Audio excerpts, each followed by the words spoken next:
Lions beat the Tigers in the Battle of the Felines. St Kilda are really shit. And the Dockers are back, baby. This is the DrewFooty Show. Hey, long road, took a tumble down this black hole. Stuck in Sunday league, but I'm on levels. Hello, you folks, and welcome back to another episode of the DrewFooty Show. Plenty of action this round, many a tight affair. If you want to be involved in the DrewFooty Show, make sure you head over to DrewFooty_ on Instagram, and that's how you get involved. So go follow that. Subs this week, Jesse, have been extortionate. So shout out. Is that the right word? No. Alright. Subs this week have been extravaganza. Is that the right word? I think the word you're looking for is margarita. Nah, that's the one. The subs this week have been margarita, as they say in Spain. So thanks to everyone who's jumped on board. If you're enjoying the content, make sure you subscribe. Try and hit 5k by the end of June. Alright, let's get into the show, baby. Bloke of the week, 2 weeks in a row. Who would have thought? This week we've got a Freo fan, so shout out to the Freo Madnem. We've got a bloke here wearing a Fuck West Coast shirt. I, for one, am a big fan of this. I think that is an interesting investment. I mean, he's probably ironed it on himself, I take it. Like, I can't imagine he went to, like, the AFL store and got them to do that for him. Number 11 as well. I think that's like that. Why so number like, 11? Fuck West Coast. It's like number 11. So Man, that's deep, bro. I rate that jumper. I rate you as a bloke. So you, Freo fan, are the bloke of the week. For any bloke of the week suggestions, send them in to the DrewFooty Show. Before we get into the game, Jesse, I just want to make an announcement of how shit the umpiring was this round. Across all games, umpiring was terrible. The game we went to, Sydney versus Freo, Griffin Loke had a hand across the chest of Buddy Franklin and it's paid holding the man. Rory Lobb literally pushed in the back, 2 hands. The defender puts his hands up saying, fuck, I've cooked that one. Play on. So many frees in that game, holding the balls, throws, just missed calls, and then just across the league really, that Adelaide Melbourne one, that handball out of bounds, whether that's deliberate or not, big call, and all the interpretations are just all over the place. It's very subjective opinions of the umpires. There was one at the end where we absolutely cooked someone holding the ball right in front of goal, and it was kind of a crucial point. We would have lost the game anyway, but it was a really bad mistake to make. I don't get why the umpires are so bad. Just follow the fucking rule book. Make something that's easy to go by. It shouldn't be 3 teams out there. The umpires should just be there to make sure the game's being played. Shouldn't have to play into the hands of the umpires. One thing I didn't appreciate was the commentators, the GWS Eagles game, like generally speaking. I think they were pretty shocking as well. But they just went on for about 10 minutes about Jamie Cripps throwing the ball and not calling it a throw. And then there was an article that popped up saying, we need to stamp this out of the game. The Eagles get away with murder. And it's like, fuck, how many times do you see that in a round where somebody throws the ball and they don't pay it? But a lot. That's my rant over. Rats of the week. I like it. Umpires, you are the rats of the week. week. And we just stare at them. Rats. The first game of the round was Brisbane versus Richmond, an absolute slobber knocker of a contest up at the Gabba. Qualifying final replay from last year, which Brisbane won, and they've won it again. Very intense out the block, Richmond. Like, Brisbane did not have any time on the ball at all, so I was very impressed to see Brisbane hold their composure under the heat, and then as the game went on, they just started to chip away, ended up winning by, I think, 20 to 30 points in the end, so good on the Brisbane Lions for winning this round, beating the Premiers, who are obviously always in contention. I think Brisbane, for that, are the winners of the week this week, Jesse. I would agree with that. A sort of mental thing as well. I know they beat the Tigers last year in the finals, but obviously the Tigers have a bit of a hoodoo on them, and to get that out of the way, that's a big win. Player I wanted to shout out is Zach Bailey. I was listening to the Dylan Friends podcast, and Lockie Neal said that Zach Bailey could be one of the best young players in the comp. Now, we've seen him all year. He won the game against Collingwood. He was right in the mix again in that game against Geelong. On this night, he had 4 goals, 15 touches against one of the best teams in the league. Yeah, very hot prospect coming out of Brisbane there, Zach Bailey. I didn't actually realise he was going to hit the scoreboard as much as he has, so yeah, he's doing a real good job. Raphael Griesby has a question here, and he asked, Tigers obviously aren't in great form. Is this the year that they don't make the top 4? I believe so. I agree. And I think it's just because the top 4 this year is so strong. Nobody's going to really displace Melbourne or the Dogs. And then in 3rd and 4th, you got Brisbane and Geelong. And how can you say Richmond are the make up the ground? I think there's teams like West Coast and Port, again, who I think could be good enough on their day to make the 4, but with looking at the logjam of that top 4, the quality in it, I can't see anyone displacing any of the teams currently in there. Yeah, some great regular season teams in there. Sitting 9th, where they used to sit all the time. So it's pretty funny to see, but they'll be there come September, as we say every week. Quickly brush over Carlton versus Hawthorn, because this was just a bit of a war of a game at the MCG. Carlton playing with a lot of intensity, which is something that, you know, if Carlton fans don't get wins, at least they can hang on to that. Their team plays with a lot of heart, a lot of intensity each week. Carlton fans ask, what does this result mean? I It's good to see your team actually show some heart and play hard every week and not get complacent against sides like Hawthorn, who are at the bottom of the ladder. Yeah, I agree. I don't think Carlton's really had any games where they were really poor this year. I think in hindsight, they'll look at the Collingwood loss and that kind of sticks out like a sore thumb. But they've had losses against some good teams, albeit lapses against someone like the Dogs as well. So they're turning over. Beating Hawthorn, that should be their bread and butter, and that's what they did. So relatively satisfying. Adelaide versus Melbourne, one of the games of the year at Adelaide Oval. Who saw this result coming? Adelaide getting up by a point, Tex kicking the winner.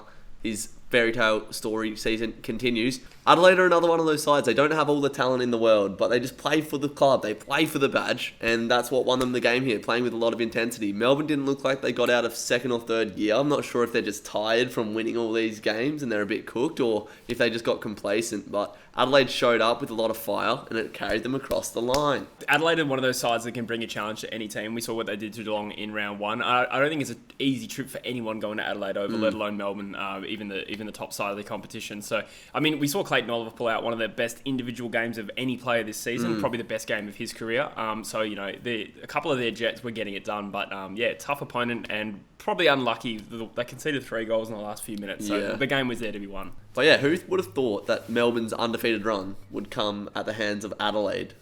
I've been saying for a while, I knew it was going to come against someone you wouldn't expect. Yeah. Beat the teams that they really rise to the occasion for, and then they drop one against the team you don't expect. It does happen a lot in footy. Some would say that D's game was nuts. From one top team to another, over at Marvel, the Bulldogs absolutely clapped the St Kilda Saints. They did it against North Melbourne, and you were like, yeah, righto. But to do it against St Kilda, a side who have, they competed with Geelong last week, a decent performance against the Suns the week before.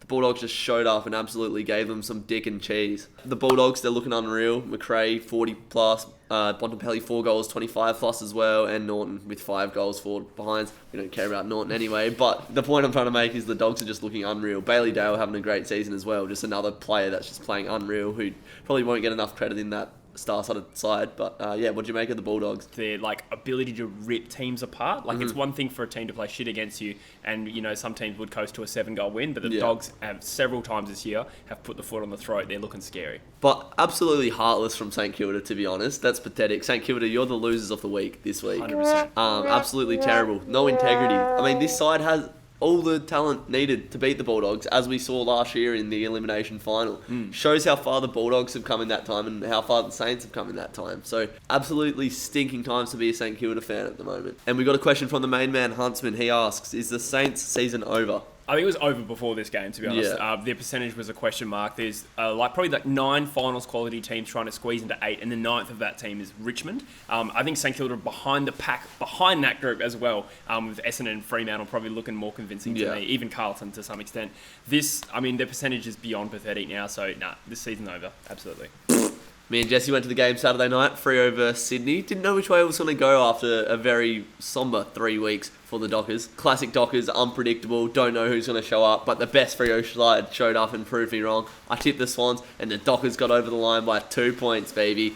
What a game it was. Yeah, I changed my tip to Sydney 5 minutes before the bounce. I'm a dickhead. But one of the best games I've been to, probably top 5. I've been to some amazing games. I'm very blessed, but that was probably top 5 games I've been to. It is raining. Rory Lobb, someone who I've been pretty critical of, especially last week, said don't make it hard for yourself, missing set shots from right in front. He kicked 4. He probably had his best game for Freo. Just needs to be consistent, Rory Lobb. He has all the tools to be a good big forward. And we saw it Saturday night, which was good. Yeah, it's something the Dockers have lacked over several years. Is their most documented weakness is a tall key forward. He's a player that is capable of playing ruck. He's tall enough, but he wants to play forward, and it's good to see him actually kick a bag. I just wanted to say as well, watching Buddy Franklin kick 6, I mean, a couple of them were questionable for him to get free kicks, but it was just honestly a bloody spectacle, a performance that I'll never forget. Kicking 6, in the way that he kicked them as well, they were not easy goals. I was very lucky to see Buddy Franklin, one of the all-time greats of the game, kick 6. Yeah, the first game ever at Optus Stadium I went to, he kicked 8 on the Eagles, and it was a similar story where he would just get the ball in the centre square, wheel around and kick off one step and kick a goal. And for you guys, it must be pretty pleasing that you still won the game despite Buddy playing his best game in a long time. I said at the start of the game, I was like, oh, Griffin Logue's on Buddy, he's going to kick 7. And you're like, oh, he's going to kick 7. And he almost did. He kicked 6. Bitch. Yeah, true. Rats. We have a question from Matt McCann, friend of the show, who asks, Lachie Schultz needs to get talked about as a genuine A-grade small forward, not just against Sydney, but every performance I've seen from him. He's very good. Plays with a lot of passion. He does. Integrity. He's a hard nut, young Lachie Schultz. He gives his all every game. Very accurate goal kicker as well, which we can't say about much of the Freo forward line. But he's kicked bags of like 3, 4. He popped up with a couple this weekend, even though he missed like the goal to win the game at the end there. That was a shocking kick. But in general, Lachie Schultz has probably been one of our more consistent players this year. Someone that probably wouldn't get talked about over East as much as he deserves. But Lachie Schultz will be someone that plays for Freo for a long time, I think. And another one is Sam Switkowski, both two small forwards. They're just hard nuts. They play with a lot of passion. But Switkowski, he just wheels his way out of every contest. He's a little slimy, greasy boy. These players that can solidify around the stars, they're not going to be like world beaters, but just players that can fill spots and play their role. It's something that Freo haven't really been able to have in the last few years. We've always been like very top heavy, but we're filling out that middle section of the list, and players like Schultz and Switkowski have been great additions. Dockers beat Sydney. West Coast lost to Western Sydney. Rat City. WA versus the Sydney sides. The better WA side come out on top, and West Coast let the West Coast down. Thanks, buddy. What happened over in the greater Western Sydney? You know, I'm not too dirty on the loss. I actually think GWS are a very good side. If they had a better injury run this year, I reckon they'd be in the mix for the top 4. I genuinely think that. They weren't showing that form early days, and that cost them a few games, and that's why they sit in 8th, but they should be higher. And to be honest, I thought we played okay. I think we ran out of legs a little bit, but there's no disgrace to lose to GWS by 3 goals in Sydney. They're a good team. Who impressed you for GWS? From what I saw, Bobby Hill looked quite good. Kicked the last 2 goals of the game to ice it. What was up with Dom Sheed as well, pushing his head into the floor? Yeah, I think it was a moment of frustration. It was a game where it was just getting away from us. It was a game that the ball would sort of bounce at the wrong angle for us. We'd fumble, which is our own fault, and we put ourselves under pressure. And I think it was just a moment where it was like, for fuck's sake, and Dom Sheed just lost his head. Filthy pig. Yeah. For the Giants, obviously Whitfield's one of their best players, so no surprise for him. But a player that will be a player for the future is Tom Green. Had 2 goals, 27 touches.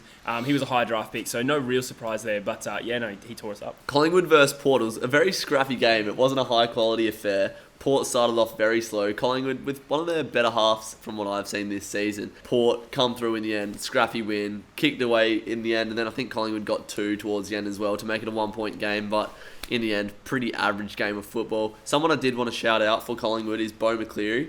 McCreary? Yeah. Wow. Just say it with a Chinese accent. One player I did want to shout out is Bo McCreary. During a tough season where Collingwood have not been showing up the way that they should, he's been a player who's shone for me. When I've watched Collingwood, he's played with a lot of passion.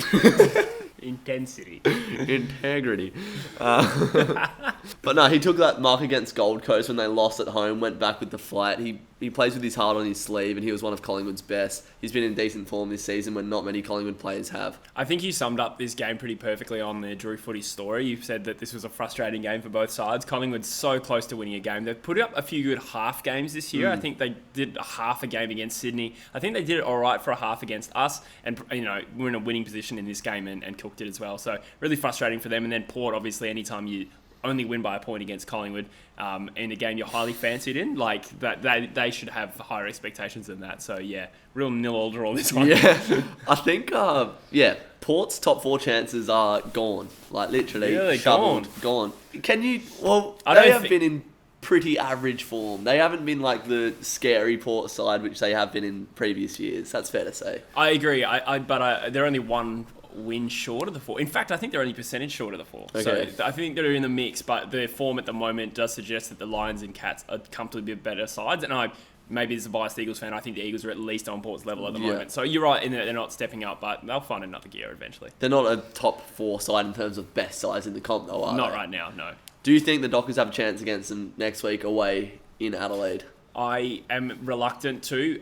One thing I always look at is how teams go at certain grounds, and Port Adelaide always clap you in Adelaide. But obviously the form lines are a little different now. Port Adelaide's in a bit of a slump. You've just coming off a good win. I think you'll get close, but probably like 4 or 5 goals. For Port. Yeah. What about yourself? No, I think 4 goals, 5 goals. But I just want to see a fucking performance. Dockers just show up and play 4 quarters, please. Just play with some integrity. Essendon versus North. Don't want to spend too much time on this game at all because it's an absolute stinker. But Mitchy Buttsworth, big friend of the show, he just sent to me that Darcy Parish is probably in Brownlow contention, which we have noted. He's been like best on ground a few times this season. And Anthony McDonald-Tipungwuti is 8th in the Common.